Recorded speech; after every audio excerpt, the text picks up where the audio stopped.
Howdy folks, welcome back to Live from My Car with Joe DeSanto.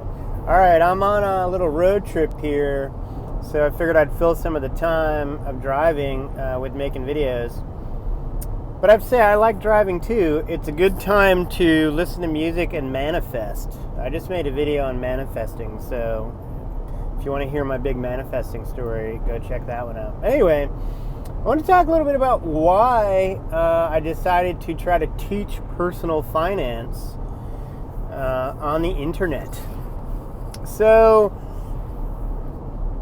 well, obviously, you know, online learning is a big business these days. It's really come into its own in the last 5-10 years. And if you read any of my content, you probably know I used to own a larger company with employees, a brick and mortar company, which is actually still going. My partners cashed me out of it back in 2018 because, I don't know, I just wanted like less responsibility, less stress, and try some different things. And I had been reading a lot about blogging and all that sort of stuff and authority blogging, and I was like, I bet I could do that. I could be an authority blogger on something. But prior to that whole thing transpiring, I think something that really embedded the idea that I could and should teach personal finance came from, earlier. And this would happen, multiple times, and I'm going to give you the basic story where it kind of crystallized in my head that someday, I could do that and should do that. I think learning about blogging and the online learning just provided the mechanism.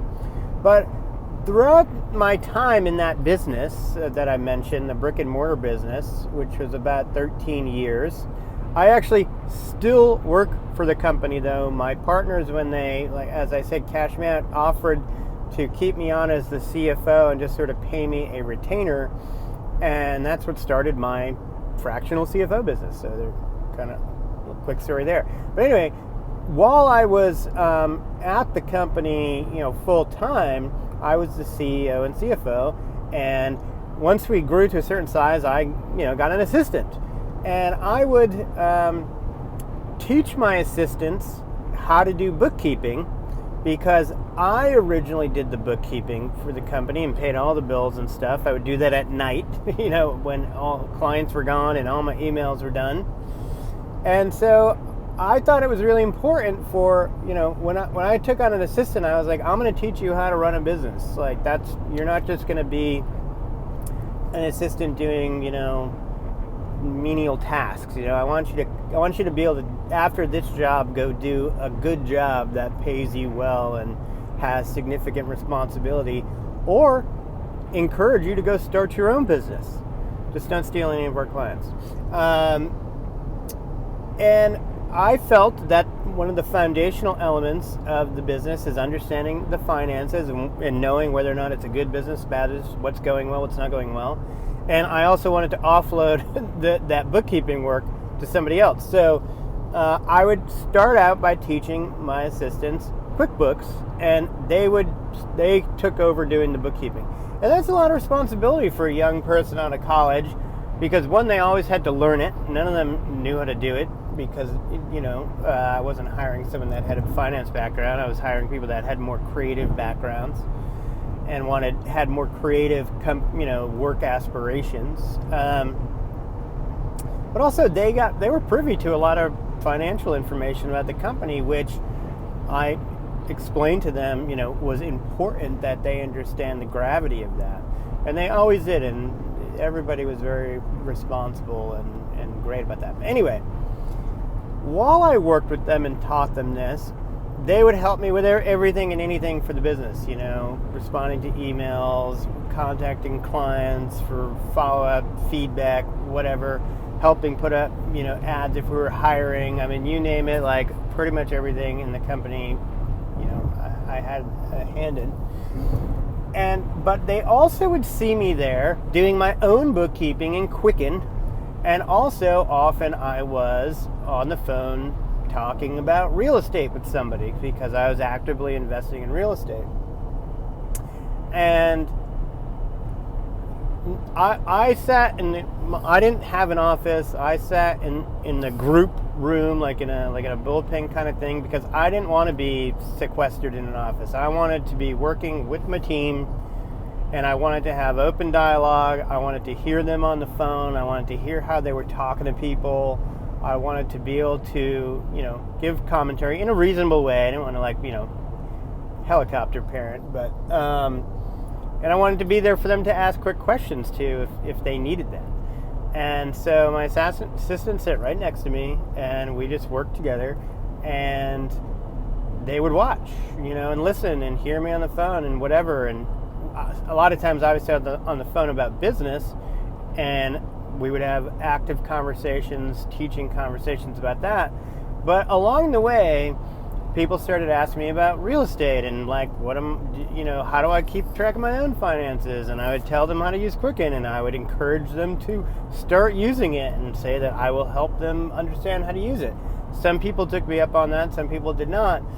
But often they would say is, you should teach a class at the community college about personal finance. Because I feel like we don't learn that much about personal finance in school or as kids.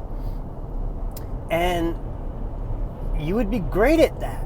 And the community college was Santa Monica College. We were in West Los Angeles. And that thought always stuck with me. And I was like, it was Allegra Bartlett who originally said that to me. And I was like, I don't have time for that right now, as you well know. But someday, I think you're right. Someday I'm going to take all the effort and energy and, readings and everything I've put together for myself about personal finance and investing and real estate, and I'm going to teach it to somebody, and I imagined myself standing up in front of a classroom of 30 people and doing it, and I kind of would think about what the lessons would be. And of course, Quicken, for me, that's the software I used to keep track of things, would be part of that. And they would have to start and use Quicken throughout the whole length of the semester. And we'd look at the results of their work and analyze their finances. And then we talk about how much they're saving and what they're thinking about investing and how much investment return do they think they need to get where they want to go, and where are we going? How do we plan for the future? How do we make a roadmap to get to where we want to go, financially speaking, in life? And I kind of had started planning it out in my mind because of that comment that that person had made to me. And I'm grateful that she did, because it stuck in my head. I started thinking about it. And then before you know it, I was like, I think I want to try something different. And I had something to teach. I had an idea. And now I'm doing my best to do it online. But I will admit that part of me wants to do it in person still. Because as much as the new world is cool and working at home is great and super flexible and all that, I don't know that I'd want to give that up. I do miss the in-person time. I do miss the camaraderie of being in a bigger company with employees. I like the flexibility of working at home and just being able to devote most of my time to my family, but I do miss the social interaction aspects of life. And so much of that comes from just the stuff we do, going to work, going to school, going to the grocery store, and having those human interactions. I don't get that much of that these days, to be honest. And so maybe I will pursue doing it in person one of these days, probably when my son's a little older and doesn't think I'm cool anymore. Maybe I can go get some 18-year-old kids to think I'm cool. Well, personal finance isn't that cool, but it's pretty cool. All right, that's my story. Talk to you later.